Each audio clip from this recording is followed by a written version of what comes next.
So welcome to the final lecture in the on-page optimization section of this course.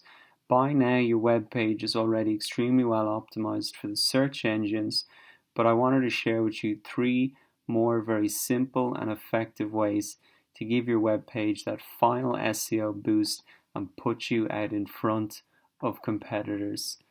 So the first of these tips is to interlink between your pages. Essentially, this means that when you publish a new post or a new page, you should link back to the other pages on your website. To give an example of this, let's have a quick look at Wikipedia to see how they interlink between their pages.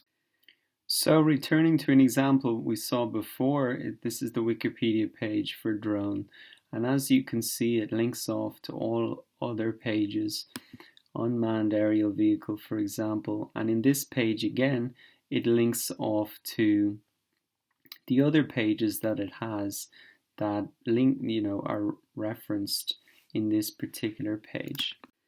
So the reason that we want to interlink between our pages is really because it helps with our search engine rankings. So say for example we have authority on one page, which really means that we have a lot of external links from around the internet pointing to it, showing that the content is great. Well, if that page is then linked to other pages on our site, a little bit of that authority is going to be passed on to the other pages through those links. So essentially you're helping the other pages on your website if you link to them across your site. So really the action here then is to add 2 to 5 keyword rich links to your older posts whenever you publish a new one. So to tie that piece of information about interlinking back into the example that we've been working through in this section, you can see here that I've added in a link back to my keyword research post, and you can see that I've used what they call the anchor text. This is just the text in which the link is really contained. It's keyword rich, so keyword research there. And if we have a look at the link as well, I've selected that it opens the link in a new window.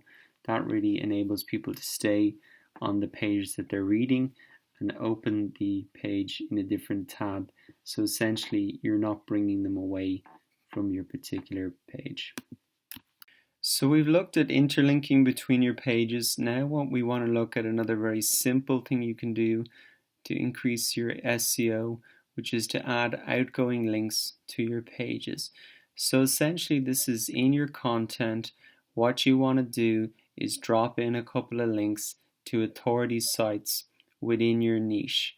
The reason that we want to do this is because it shows Google that we're in good company with good authority sites and that we're a hub of quality info.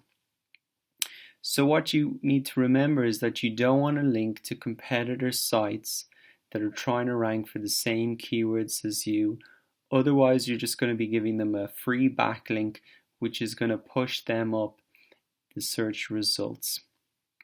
So really you want to link to authority sites that are related to the topic that you're focusing on, but not direct to competitors.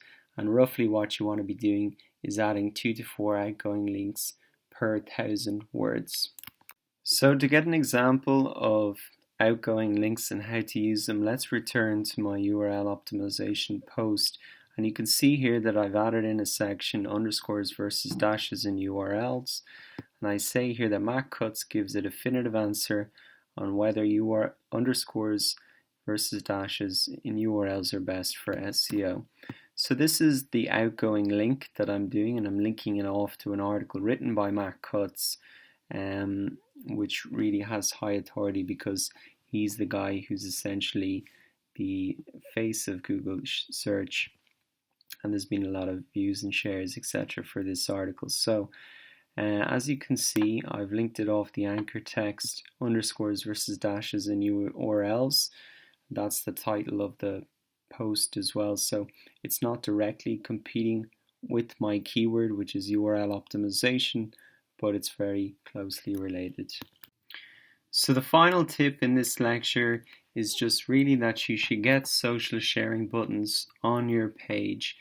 It's not such a huge factor for SEO, but it is a growing one. But really more importantly, it's for bringing traffic to your site and making people find your page. If you put so much work into it and done all these optimizations, you want to make sure as well that people can share it out across the social networks. So the plugin that I would recommend for WordPress is called Dig. You may have seen this before.